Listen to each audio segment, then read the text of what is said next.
Welcome to At the Nurses Station, a podcast for nurses about everything except the patients. Sam and I are here today, and we're very excited. We are interviewing our second guest. Third, but that's okay.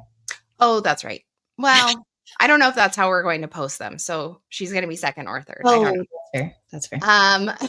So we're interviewing Dr. Barger. She is our medical director. Sam will tell you a little bit more about her in a minute. But Sam, how are you? I'm good. We just finished. Have I talked about this yet? That I'm a tutor at our homeschool community, which seems like a horrible decision for our director. But she said, okay, here are your 9 tiny humans. And it was good. Nobody cried. I didn't cry. We learned what we're supposed to learn about the solar system. I think all things considered, it was a success. Do you enjoy doing that? Well, everyone's going to listen to this, Kelly. So oh, yes, you do. Yeah. I'll just say that sounds horrible to me. I don't want to do that at all. It was good. I have good moms that are with me, and no, it's going to be good. So yeah. Oh, good. My day consisted of my best friend coming over, and we went in the sauna, and the children were all at school, and it's been lovely. Well, that's very different than what I did, but that sounds a little bit better. Okay. Well, we have her waiting for us, so we'll jump in. Yes, we have Dr. Barger with us. Well, Dr. Brianna, that's spelled very fun with a little, is that an umlaut? What do you call it? The 2 dots. We'll get to it. Anyway, over the first day, Dr. Barger Kamate. As you said, she is our medical director in our ER. She got her MD from Washington University, focusing on global health, conducted research on malaria and pertussis, which is amazing in children in Mali and other regions. And of course, she's easily one of our smartest doctors, and she graduated summa cum laude in French and political science from Montana. She is fluent in French. I've heard her speak it, and oh my gosh, Dr. Barger, I've seen it on your computer too when I walked by. You're emailing people in French, which is crazy because you do some amazing work for the foundation that you set up yourself, the Mali Medical Relief Fund. She has gotten many awards. Sorry, I stumbled over that. But the Thrasher, that's why, because I wasn't going to get it out of my mouth, Thrasher Research Foundation Early Career Development Award. For all of that, I didn't know any of those things about her until we decided to interview her. And even without knowing those things, she's an amazing provider. We're very lucky to have her in our department, and I'm very lucky to get to work alongside her. So Dr. Barger, welcome to our little podcast. We're so happy to have you. Well, that was a very lovely introduction. Thank you. Now I'm only a little bit embarrassed. That's why Sam did it, because I would have been like, it's Dr. Barger. Yay, bring her on. Well, thank you. Thank you for the warm welcome. It feels like we're actually on a real podcast right now, because the way you guys banter is just so authentic to some of the ones that I listen to. Well, we're trying to make it a real thing. I love it. Get paid someday. I don't know. I love it. Oh, heaven help me. Okay. All right. Today we wanted to talk about, so this is going to be pretty ER specific, but the continuum of care that we see in the ER, because it is Dr. Barger's specialty. For those, I would hope we're mostly speaking in the US to people we here, we have some laws around the ER and how we see patients and who we have to see, things like that, which really makes the ER this special place of everything, where you can come for very non-emergent things and you can come for the most emergent things, which means the people that greet you with smiles and bells have to be able to handle all of it. So we want to dive in with Dr. Barger a little bit to what that means for the providers, how they got into a specialty that is like a jack of all trades, master of none, maybe kind of idea. Well, that doesn't sound right. I'm sorry, Dr. Barger, that's not exactly right. Because I bet you can throw a tube down somebody's throat like nobody's business. And that's kind of what we're gonna roll through that. I know Kelly is gonna lead us off with the questions, and my job is to keep us on track as per usual. So I wanted to hear, because I actually have not asked you these questions in real life, a little bit about your background and how you ended up doing all that work in Mali. If you can kind of tell us a little bit about that. Oh, yeah. So when I got into medical school, I really wanted to pursue a career in global health. And so I had kind of chosen a lot of things like through my training to focus on that. And then one of the things was this year out research rotation, where you take a year off between your third and fourth year of medical school, and you can focus on tropical medicine and clinical research. And it was called the Fogarty Fellowship at the time. And that is kind of a funny story. I actually was the runner up for the site that I got matched at. And I was on, and so I was really disappointed because I was very much, hoping to get it. And I was the runner up. And then it was probably about a month and a half later, I get this random phone call in the middle of rounds. And I go and answer the phone and they're like, "Hey, do you want to go to Mali? We've got a spot. The person that was awarded the fellowship declined." And I swear it's kind of the story of my life that I'm like, get things like as the first runner up something. And I was like, sure. So then I call my dad, call my parents, right, to let them know, hey, like I just randomly decided to accept that fellowship that I thought I didn't get. And I said, "Dad, guess what? I'm going to go to Mali." And he goes, "Maui, that's awesome." I was like, "No, Dad, not Maui, Mali, like in West Africa." To which he was like, "Oh." But it all works out great in the long run. So I did that year abroad, and that's when I was able to kind of really develop my interest in global health. And I worked on a clinical trial looking at prevention of malaria by treating people presumptively. So treating kids ahead of time, school children, so that they didn't get malaria in the first place.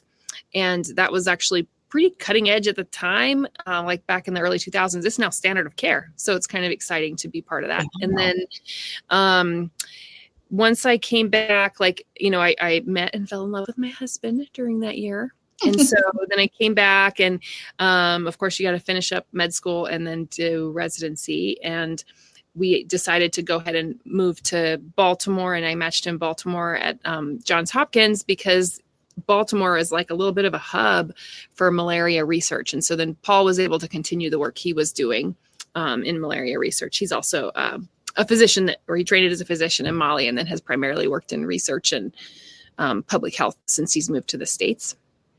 Let's see, where was I going with that? So that's, I had always intended to do like global health as a career path. And then the job market was looking a little bit tough as I was wrapping up residency for pediatric infectious disease. And the reality of like, it really just depends on where you're able to work.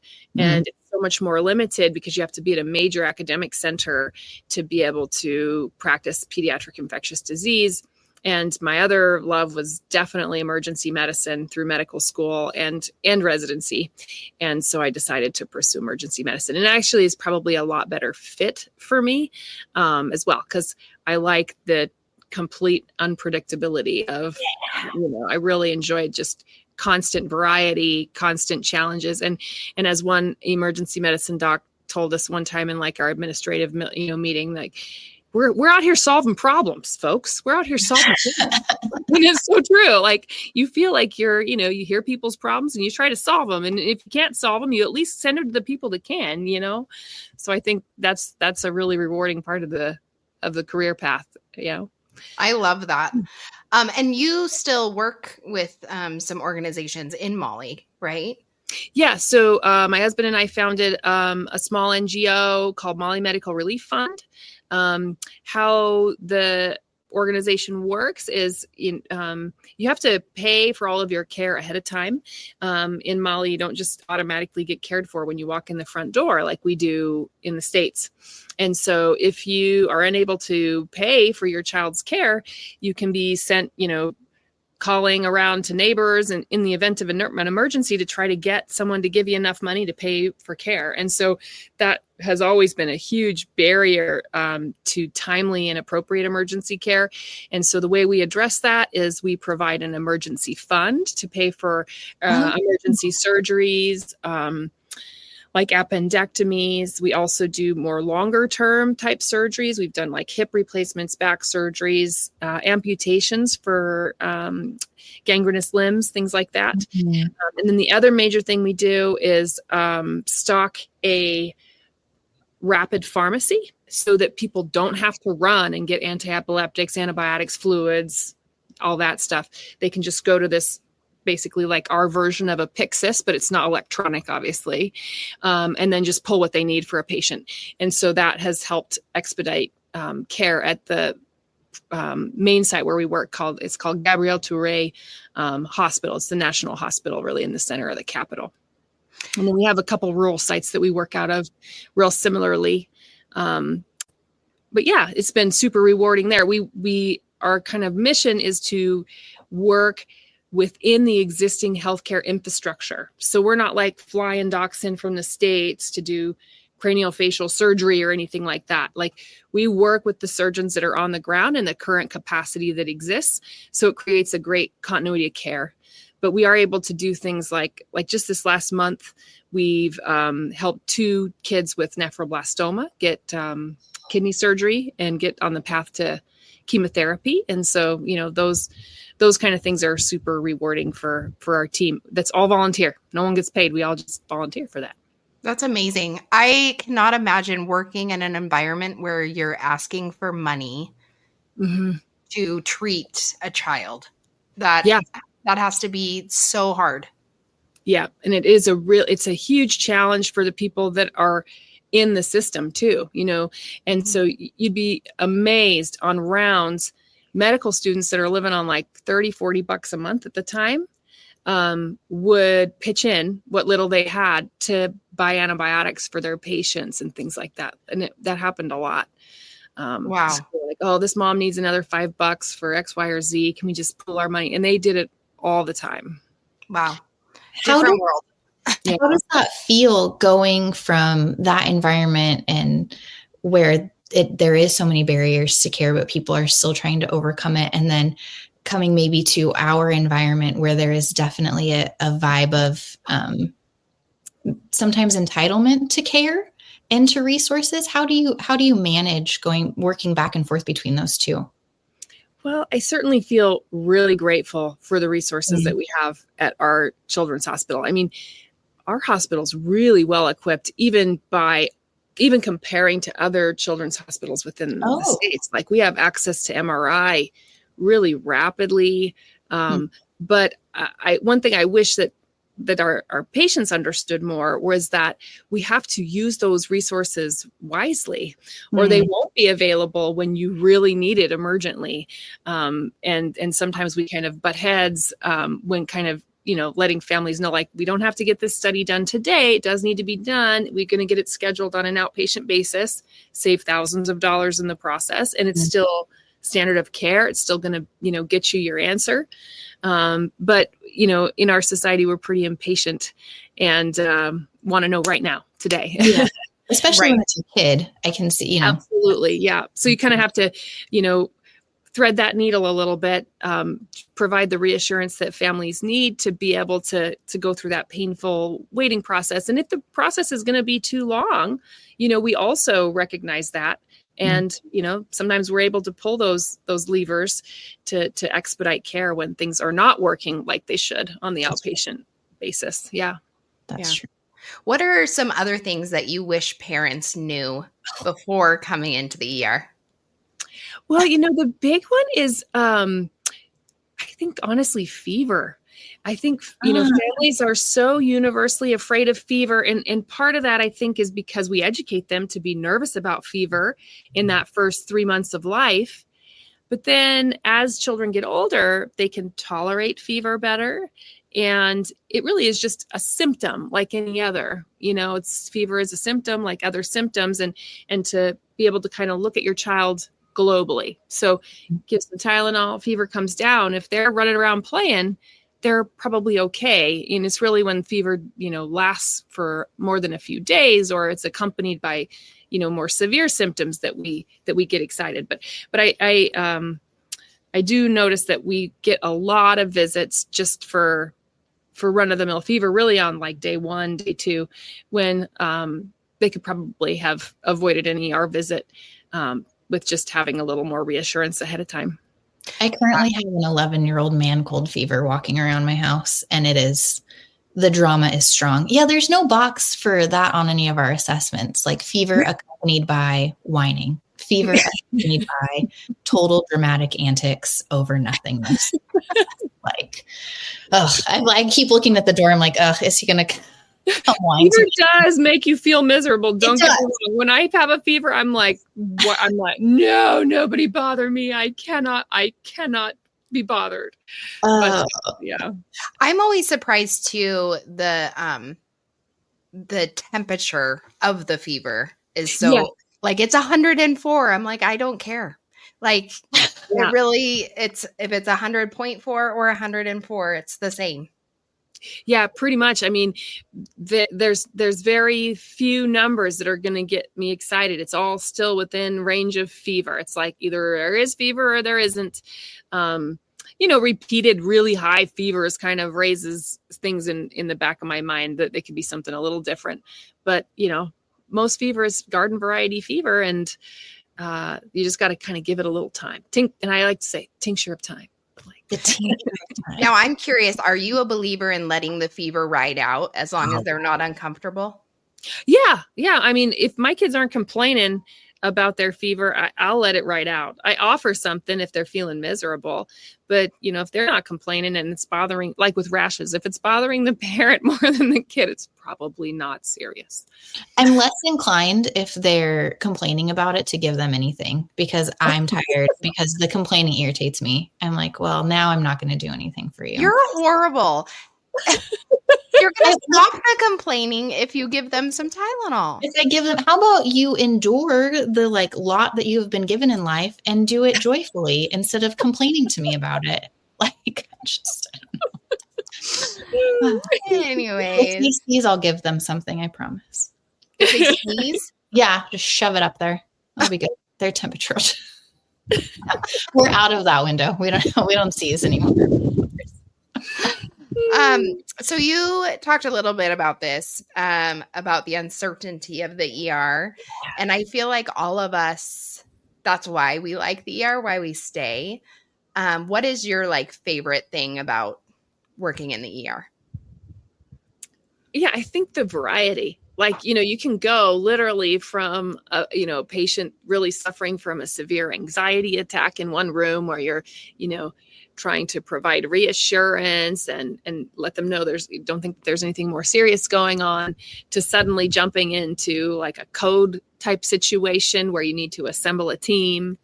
And then I guess spinning off of that theme, the teamwork is so fun. I always really loved playing organized sports as a kid. And I was never very good at them, but, I really enjoyed it. And that's what the ER kind of reminds me of. I mean, there's no more team sport than emergency medicine.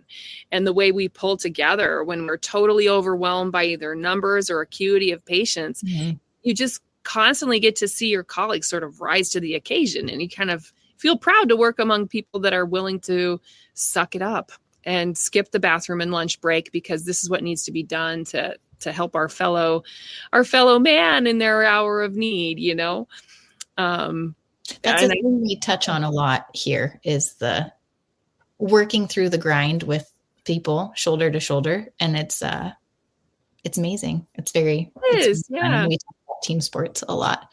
And I think that, just totally went out. You don't think? Nope, I don't think at all. I had something to say and I forgot. That's it. Okay. You go. See, we just edit those little parts out. So who you work with, I guess, is really what influences that team feeling, right? So do you ever walk in and you're just like, yes, I have the best team, or you walk in and you're like, oh, okay. The answer is we do. So it's okay if you do. Yes, no, absolutely. When there's a whole bunch of new people starting and you don't know them yet, that always creates nervousness for me. Like, oh, great. Like, I don't know these new people. I don't know how they're going to do in an event of an emergency. And so it's like, you got to test the system. And then that helps me build trust or helps me be like, that person needs to work on X, Y, or Z. And so then you can kind of identify weak points for someone. But yeah, in order to feel comfortable, you kind of have to go through the trenches with the team a little bit. And then you're like, okay, I can see they know what they're doing. But you're always like, if you know the people you're working with and you're like, oh yeah, we've got the A team on, we're fine. Mm-hmm. Yep. Yes. Yeah, we do the same thing, and we do it with physicians too. Sometimes we walk in, we're like, all right. No, I filled out my survey. You have my commentary. Do with that what you will. I love it. I love it. I know. I will actually. I wasn't planning on asking this, but you were the one that sent out a survey because you want to just tread lightly, please. Yeah, wherever you're going with this. No, I think I'm going to say something positive, Samantha. Calm down. Okay. You sent out a survey because you wanted feedback on the providers that you work with. Have you found that like a positive thing that you can actually like read those and give people good feedback? Yeah. Yeah. Although, like with anything, giving difficult feedback to people is challenging. And I will say among physicians, nurse practitioners, people that are kind of in the sort of leadership roles, they sometimes don't take feedback that well, or they kind of give a little bit of pushback, and so you have to pepper it with, well, this is one person's perspective, or this was kind of, especially if there's a theme, or like, okay, a number of people mentioned XYZ, what do you think about that? I just find that's always awkward for me, because I try to stay upbeat, positive. I don't want people to feel discouraged, but I also don't want people to get caught on their heels, and not understand that they have some points that they could improve on. And I'm sure I have plenty of points to improve on too. I'm just sort of lucky in that that nobody's yelling at me right now, but it's only a matter of time, right? Before you're so do you do those one-on-one with other physicians? I do one-on-ones mostly early in people's, when they start. So I try to do one at the 1 year mark, because that's also, it kind of corresponds with the credentialing cycle with the hospital. So we'll do feedback when their credentialing cycle comes up. And then I would say most of the time I'll give specific feedback if there was a specific patient issue that needs to be corrected, or just feedback, we all make errors, and errors are a really hard thing to process and to not take, personally, there can be system-wide errors. There can also just be errors in judgment or medical decision-making. And we can all learn from that. And that's why we do M&Ms and stuff like M&M, morbidity and mortality, case-based learning, that, we all need to constantly tweak our learning and refresh our skills too. Mm-hmm. For sure. Yeah. I will say, I made a mistake the other day, and I was like, I'm going to have to say it. I'm going to have to say it on the podcast, because nothing bad happened, thankfully. But I was out at First Nurse, triaged this baby, level 4 fever, wasn't concerned, right? I come back and I take over as charge nurse, and she's like, so this baby was a sepsis alert. And I was like, Who's the she? Not you. It was so me. No, it wasn't. You weren't even there. I told you. I'm the one that made them a sepsis alert. No, Megan did. Sorry. Anyways, we're just going to argue. Anyways, turns out it was a 6-week-old, and I literally didn't even look at the age. I just went out and I assessed the baby, and it was a big 6-week-old, I will just say. So I triaged a 6-week-old fever as a level 4, which was a big no-no. And nobody even called me out on it. That's how nice we all are. They just changed my acuity and went about their business. But so then I was giving everybody crap, why did you not tell me that I did that? Anyways, that's my little mistake of the week. But I don't envy you, Dr. Barger, for having to, I could imagine that giving feedback to physicians and providers is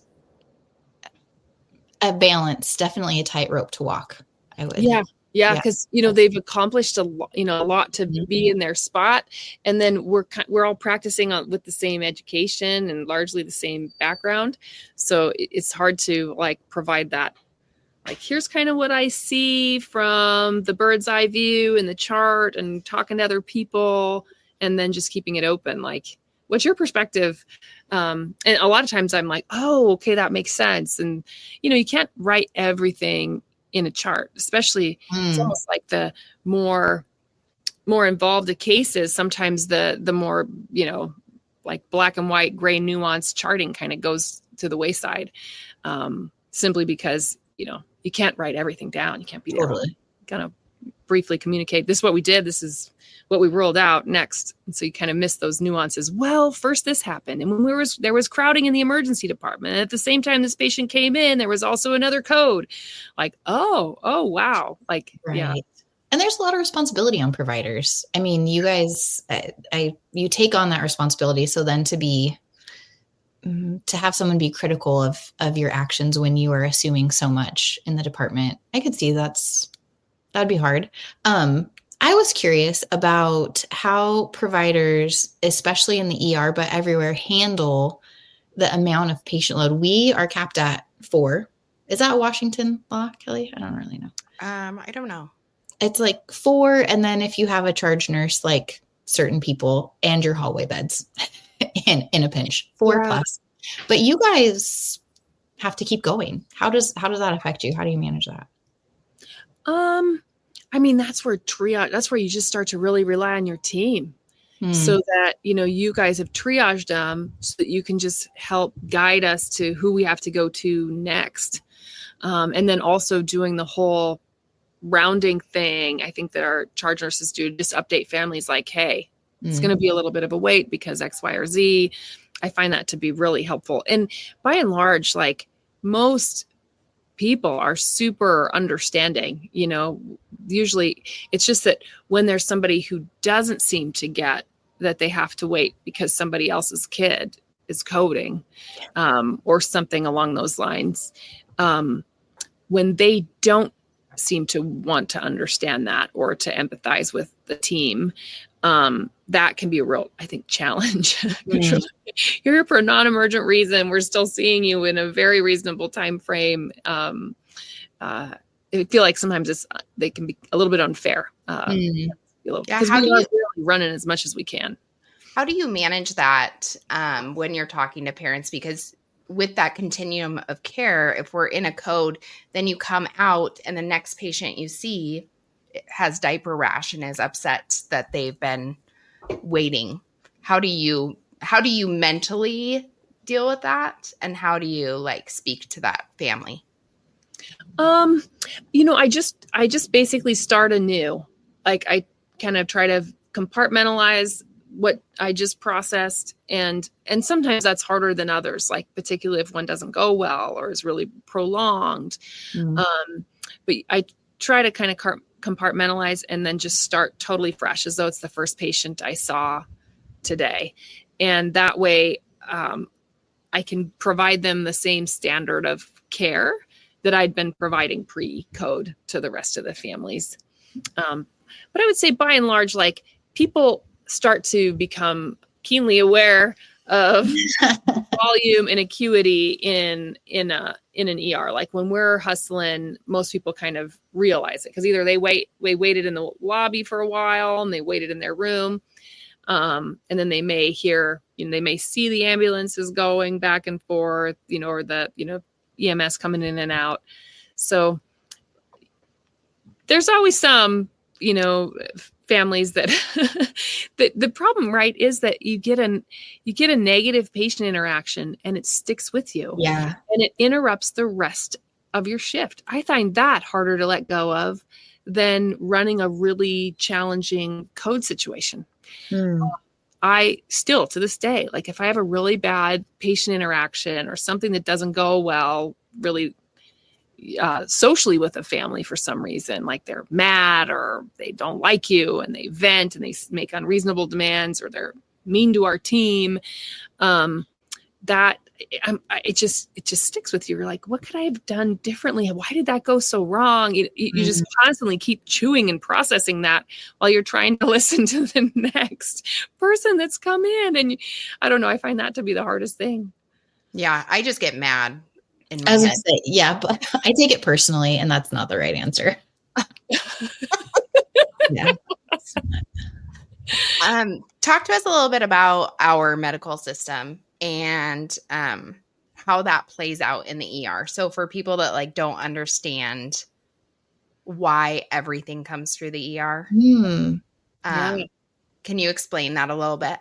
I think our medical system is on the verge of collapse. Like, I don't know how much longer this current, so I don't know how much longer the current system is sustainable. You know, the private insurance market covers people when they're well, and then public insurance covers them when they're kids or when they're old, like when the care is expensive, right? And yet, as you guys know, like health insurance is exorbitant. I mean, families of 4 are paying $2,000 monthly premiums. I mean, that's insanity. So it's only a matter of time before it's going to just be like, nobody can afford it. And so, I mean, who can, like, that's crazy to me. $2,000 a month, $2,400 a month as a premium for a health insurance plan that also has, a $5,000, $10,000 deductible. It's just kind of crazy to me. But the reason that things come through the ER, I think, is because we can't say no, as you guys know. And we really can't even turn away things that really in, reasonable type of system, say like in Canada, where they can say, just a sore throat probably doesn't need to go to the emergency room, but hey, here's an urgent care next door, and a lot of ERs do that. They split urgent care versus emergent care right at the front door, and people can go to minor emergency. To an actual separate facility that bills less than the ER. Is that Correct. What you're saying? Yeah. And it's not even necessarily, it just might be like rooms down a different hallway. But it's classified different on the billing. Okay. Yeah, exactly. Can I ask a question, Kelly? I don't want to slow your roll. No, you ask as many as you want. Okay. Are ER doctors the smartest kind of doctors then? Because they have to they have to know everything. Oh yeah. I mean, immediately too. The ER doctors that inspired me in medical school were definitely like who I'd want taking care of me. Like they cared, right? They didn't just care for like the medical part of things, but they enjoyed doing things like bringing people turkey sandwiches and warm blankets. They also cared about that part of their job. And they also tend to be people that want to be in the trenches and see the whole breadth of humanity, right? You could be caring for a VIP in one room and then a homeless family in another, and you're providing that same quality care to everyone, or at least that's the goal. Yeah. And that's what I love about our children's hospital, that really like everything that comes to us, we're able to do the same. Like I'm never checking someone's insurance for if they can do this or asking an insurance company to get approval for that. The nice thing about the ER is like, I order it and it tends to get done. Like, yeah. That's nice, right? I'm like we're one of the few specialties that still get that. Yeah, absolutely. Yeah, the ER docs that worked and inspired me were definitely just sharp and confident and great leaders, and were very inspiring. And so I'd like to give a round of applause to the ER docs out there. Well, we talk about all the time that the reason we stay in this profession is because of the physicians that we work with and providers, mid-levels too. But I feel like we are very lucky and we have an amazing group of providers. And hopefully you feel that same way about the nurses. Oh, absolutely. Absolutely. We do have an calm, like people just able to maintain that level of calm as a cucumber. I love that. I like on the inside, I am not calm, but it's like in an excited way. When there's like stuff going down, I'm like a little jumping bean on the inside. I'm like, let's do it. Come on, Kelly, let's go. Let's go do it really well. Come on. I want to get some needles, get some meds. Let's go do it. I'm really excited. I want to go. I'm always like, if a big trauma is coming in or something like that, it's like, okay, you're coming with me. I don't care if you have an assignment. Let's go. Let's do something fun. That's right. So talk to me a little bit about like on that. Please hold on. You keep making that like a statement. Like, could you say, could you please, or like, would you please talk to me? Sorry. Talk. Then you ask questions. No, Sam. I'm sorry. You asked the question, but could we say it with manners? I don't know. Like telling people what to do. Dr. Barger, will you please tell me?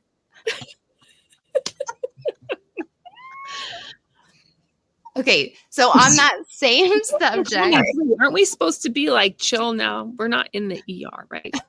Bree. I know, that's what, Kelly, I'm surprised you bring that up. I have been saying Dr. Barger. Oh.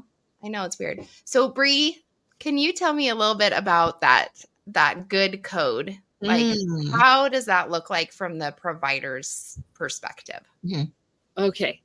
So I was thinking about this because this was the, I'm like, what makes a good code? We get at least like 3 to 5 minutes heads up. Okay. Right. And so then we can adequately assign roles. It's not the scoop and run in from the front door. Mm-hmm. So adequately assign roles. And so then everybody knows what their job is. When the patient comes in, EMS gives a real nice, tidy report. Oh, Not a lot of extraneous. That's asking a lot, but yeah. I agree. They give a nice, tidy report, and we get them on our monitors right away. Mm-hmm. And since everyone knows their role, it just kind of falls into place. Like you don't even have to say it. Mm-hmm. And then you do your head to toe survey. And then anytime there's an order that somebody calls back and we do that whole closed loop communication thing, I find that to be like the keys to making it feel like the team did a good job. Yeah. So like second round epi given, that helps me just kind of mentally keep taking those decisions off my plate so that I can start thinking, okay, well, why is this patient coding? And a lot of times we know, GSW, car accident, like they're hemorrhaging from somewhere. Drowning. Yeah. Drowning. Right. They didn't get enough air for too long, like that kind of thing. So a lot of times we know, but sometimes we don't. And then you're like sepsis, cardiac, spinal cord, so, but I think, having a plan ahead of time, assigned roles, closed loop communication, and having all adequate team members there. Like it's great when respiratory shows up and they can kind of take that off your plate. The delegation is key, right? Like, oh man, pharmacy can be there to drop meds. Although honestly, you guys are so fast. Sometimes I think you guys are faster at the drawing up of meds, Yeah. So, how many people is too many people in a code? Well, it kind of depends. If the patient's really small, then that number is like down there, like 3-4 people. That's it. But bigger patients that need like chest tubes and all the extra things. But that's part of the role of the ED doc too, is to like do a little bit of air traffic control there. Like, hey, please, anyone who we don't need right now, stand back. We'll call you when we need you. I think you need RTs 5 through 7, you can exit the room. There you go. I think what I found shocking when I went from night shift to evenings or any time during the day in the ER is how that number is like exponential. Oh, yeah. I mean, in the night, we do run it with like 3 or 4 people. And I feel like that usually goes better than having 20 people in the room. Yeah, exactly. I have to agree. Like a lot of times, like, because the communication is so good when it's a smaller group.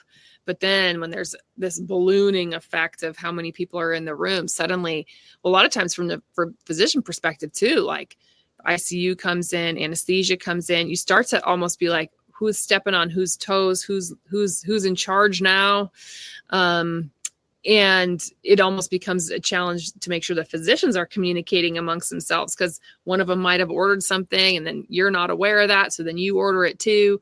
So I think that's really critical that the physicians also use that closed loop communication amongst themselves, to make sure that we don't have conflicting orders and things like that.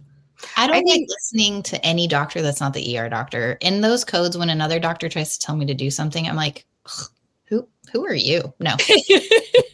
I was gonna say the same thing. I feel like that's the hardest thing, is when more doctors come in the room, because a lot of times I don't even know who they are. That's like true. You might be a peds intensivist student for all I know. You know what I mean? Like, and everybody's talking to me, telling me to do things, and I'm like, I don't even know who you are. I'm not going to just do what you tell me. Good point. Well, thank you. Yeah. I do think what you said, I haven't thought of it from the provider perspective, but when you're saying the closed loop communication, it's always the right answer. If anyone hasn't taken their NCLEX yet, just if it's on there, that's the answer.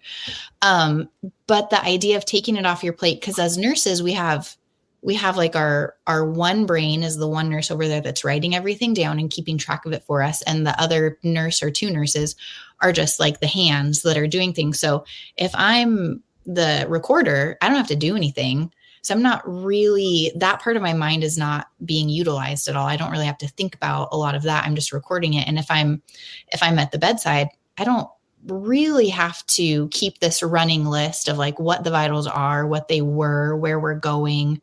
I'm very tasky. Like this task is done. It's done. I'm off. I don't have to think about it anymore. I'm on to my next one. So, but as a provider, you don't have a notepad. You're not sitting in front of a computer, but you are calling out orders, making things happen, and also doing a lot of physical activities. You're having to do your primary and secondary assessment and doing stuff. So I can see how that closed loop is probably really helpful for you.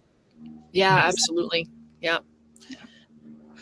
So I think we would be remiss to not discuss psych patients when we talk about the continuum of care. Yes. So you know, our medical system falling apart, we've already discussed that. How do you think that the psych patients play into that a little bit, like our lack of resources outside of the emergency department? So, okay, let me give a little historical perspective. Okay. For the state of Washington, there were more pediatric psychiatric beds in 1980, not just per capita, but actual more pediatric psychiatric beds in 1980 than we have today. And yet our population is almost doubled. So we have fewer psychiatric beds now than we had in 1980, not per capita, real number. Inpatient? What's that? Inpatient. Yeah. Okay. Mm-hmm. And I'm not sure what led to that culling, and I assume it's just budget cuts, etc. But sort of the pendulum swung so far away from having adequate inpatient psychiatric care, thinking that everything can be managed in the community when it can't. And so now we don't have that infrastructure to support people that need inpatient facilities. And the community care, like it's wonderful, and it prevents people from having to come to the ER in the first place. But there still needs to be that next level of care available. And that's what we're living through now. We have not an adequate inpatient psychiatric care. And we're building up our outpatient, but I don't see evidence of us rebuilding or building up either long-term psychiatric facilities for kids or adults for that matter. And totally inadequate inpatient short-term psychiatric beds as well. And part of that is, well, it's really a numbers game, right? There's not quite enough admissions. The admissions that they do have, they don't reimburse enough to be able to cover the cost of having round-the-clock nursing and physicians on call and all of that. So if you can't make the numbers work, there's no way to keep your unit open, right? There's not some like charitable benefactor out there paying for long-term or even short-term psychiatric hospitalization for kids. It's not on anybody's radar for philanthropy, really. What's more taxing to the ER, do you think? The increased amount of like rapid turnover that we have, so like the check-in, psych triage, and then discharge process, or the smaller amount by like patient volume, but the long-term patients that we house for months and months? What do you think is more straining to our ecosystem? Probably the long-term patients, right? Because we're building a whole like environment around them to accommodate the fact that nobody else is doing it. So, we're providing the behavioral health counselors, and we're trying to get them access to school, and they might use security a lot, right, with their escalations. And then just the constant like nagging feeling for you as a provider or nurse, or a lot of times our techs, of just like, what are we doing? Like, this patient's been here for 100 days in an ER. And how can that be in any way therapeutic? And yet we continue to tolerate that. And I feel like it's these patients that are so vulnerable because frequently they don't have a good advocate to have access to the people that could actually make decisions about this, which is, of course, our government that needs to step in and provide services to the vulnerable. I mean, that's one of the main roles of a government, is to step in and provide services to the vulnerable. And who's more vulnerable than 12, 13-year-old kids that are stuck in an emergency department because of out of control emotional dysregulation? That a lot of time is in no way their fault, right? They are part of a broken system many times since birth. Yeah. We kind of create this problem that now just lives in the emergency room. Yeah. I wonder if the ER is anything, like we've stated many times, we treat everything from a new prescription up to like the worst thing that could happen to you. But the one thing that we are not is a long-term fix. We are about quick fixes. Whatever that quick fix is, that's what we're good at. Right. Yeah. I'm definitely not a psychiatrist. And and everybody, sometimes I'm kind of like, people are coming here for like a long-term solution to a long-term problem, to an ER. Like, I don't go to a podiatrist for my heart issue. Yeah. So yeah, we can stabilize. And I wish families kind of understood that. Like, we can stabilize. We can, make it so, you can try to make a plan to get you home, get you plugged into resources, but we're not a shelter. But sometimes it starts to feel like that. Like, people see us as like the pop-off valve, the shelter for children and adolescents that don't have anywhere else to go. And one thing to do that for a night, but it's a whole nother ballgame when we're doing that for 30, 40 days, 100 days, as you guys know, months and months at a time sometimes, if they have. Yeah, I feel like we, for me, that's one of the hardest parts of our job, is taking care of these psychiatric patients because you feel like you're not helping them. Yeah. Yeah. I think it's a huge deal for like making you not feel adequate. Like, here's something that I know I can't fix. And yet society is, decided to put that on us. And, you're like, I can't fix this. Well, and a lot of people don't know about the problem until it's their problem, so you have these parents come in and they're expecting you to give their child help. And it's like, well, we can't really.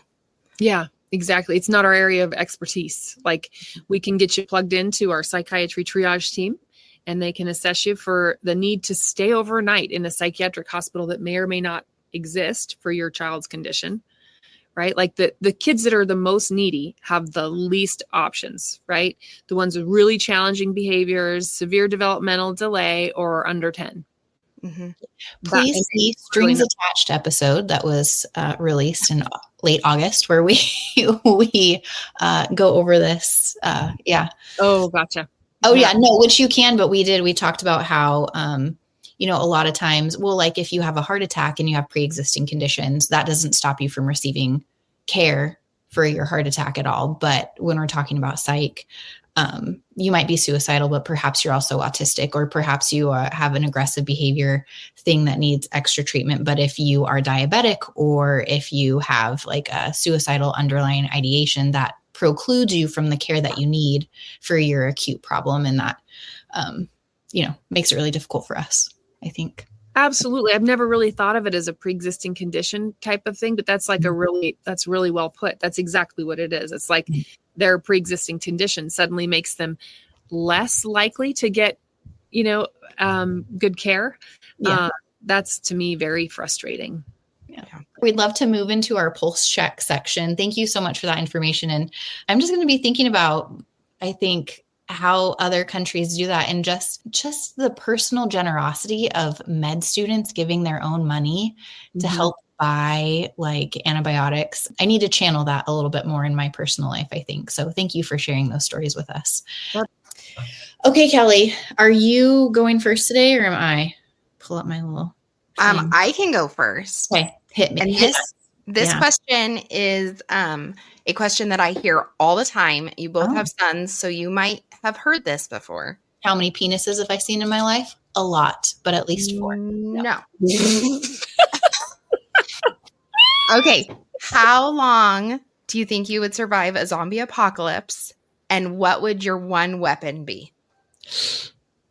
Okay, I don't know how long I would survive. I can't watch zombie movies anymore, because if there's anything in the horror industry that's going to happen, it's that one. We can talk about that belief later. But it's 100% going to be a straight edge shovel. Oh, because it doesn't run out of bullets. It doesn't run out of like gas or anything. I can strap it on my back. I can dig holes. I can hit people with it. And I can chop their heads off. All at once. I have thought of all of these things. Dr. Barger, if you would like to add anything. Probably a machete. Okay. Ooh. Yeah. Yeah. Something that could, do the deed, and like, could it be made out of silver? Isn't something about silver and zombies like, isn't that like a thing? A vampire? Come on, you two. Werewolves. Oh, okay. But I mean, it could still be silver. What kills a zombie? Like, come on, like in your zombie, fear scenario, like what kills a zombie? Well, you got to get their heads off. Yeah, you have to chop their heads off. Then hands down a machete. Yeah. How long do you think you would survive? I feel like both of you would be survivors. I either want to don't make it past like the first day. I either just want to be gone, or I got to survive all the way. I don't want to fight and then still die. So one of those two. Boy, hard to say. I'm pretty good at hiding. I'll probably hide. I'm kind of a wimp. Yeah, that is always my answer. I'm like, I don't want to live in a zombie apocalypse. So I think I'm just going to peace out. Like, I don't like my weapon of choice would be like a big bag of heroin. Like, let's just try that one time. And don't you wonder what it's like? I kind of do. And I'm just going to inject myself with heroin and just peace out. I don't need to be here.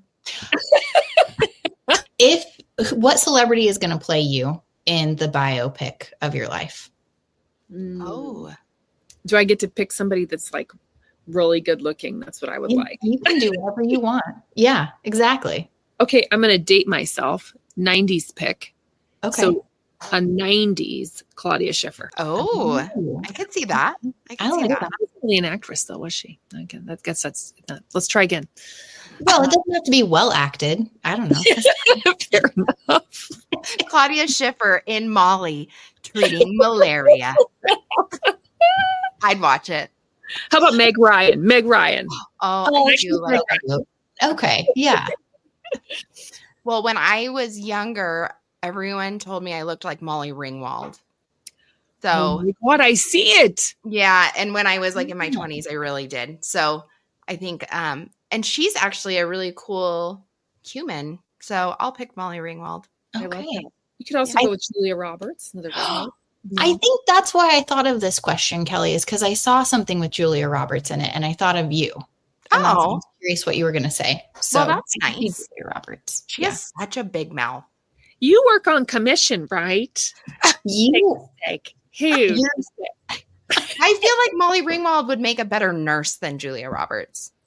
Fair enough. I don't know. What about you, Sam? Is small? Hold on. Julia Roberts has such a big mouth. And she has a really large smile.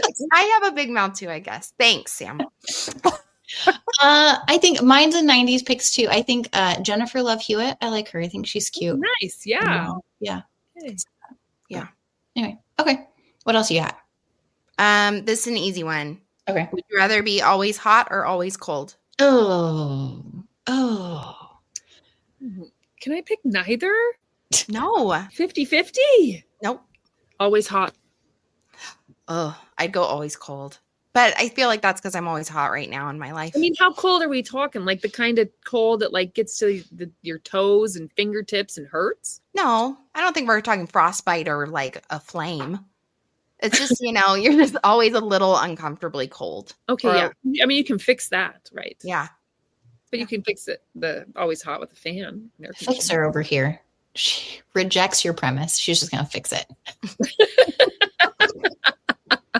Out here solving problems, people. That's right.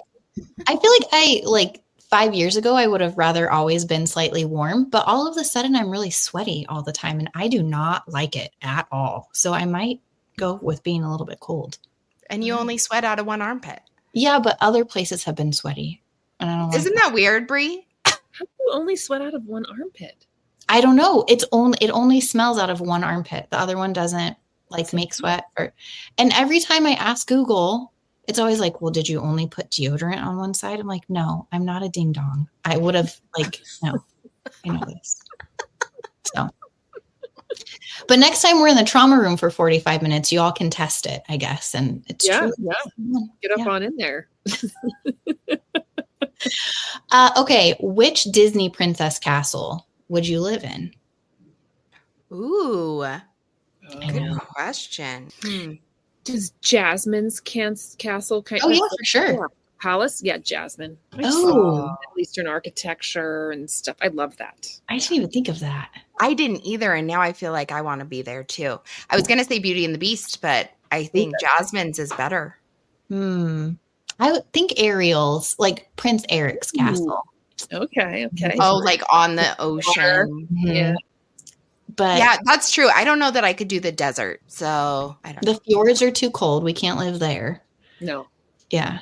But anyway, okay, sweet. Well, I was just curious because I don't know. I guess I'm moving to a castle. Okay, do you have one more, Kelly? Well, Bree, do you have one? Oh, yeah. Do you have favorite downtime activity that is not reading? Sleeping. Or sleeping. We're both like napping. Yeah. I like to do puzzles. Ugh, kill me. Are you serious? That sounds like the worst thing ever. I hate puzzles. Well, I don't know how else I'm going to afford a Thomas Kincaid painting. So I buy the puzzle and then I do it and then I glue it and I put it in a frame. Nice. Done. I do a lot of crafts, but I never finish anything. So unfinished crafts. Unfinished crafts. My answer. Yeah, I just like the idea of starting something new and then I get bored and I just put it away. I'd have to say I scroll through and find a lot of recipes that I will never make. I'm like, that. And I've really, like, and I literally never make them. Oh, come on. You've got to level up the other doctor that always brings us baked goods. Oh my gosh. I know. I don't. Yes. Tasty. That Smitten Kitchen. That's right. And she does that. Yeah.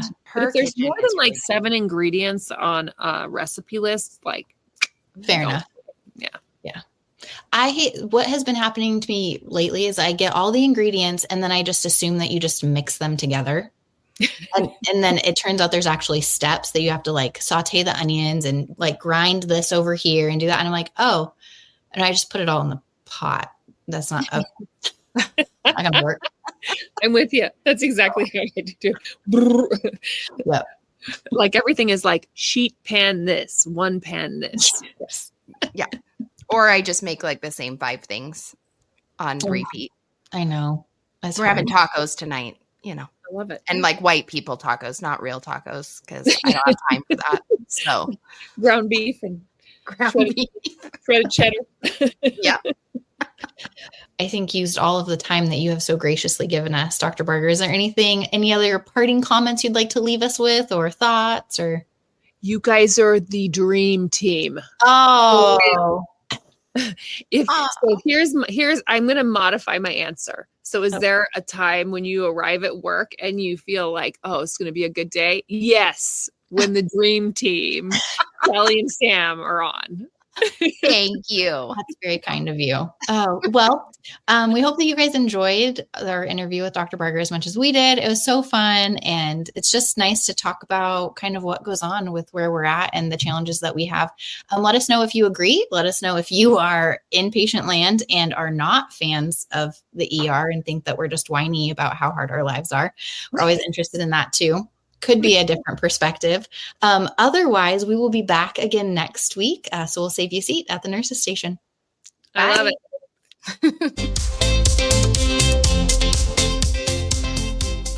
Hey guys, this is Kelly from At the Nurse's Station. Sam and I would like to remind you that the views and opinions expressed on this podcast are strictly our own and do not in any way reflect the position of our employers. This podcast is for entertainment purposes only and in no way should be considered medical advice. As always, consult a qualified medical provider for questions regarding your health or medical conditions. We hope you had fun listening to us today, and we'll see you next time at the Nurse's Station.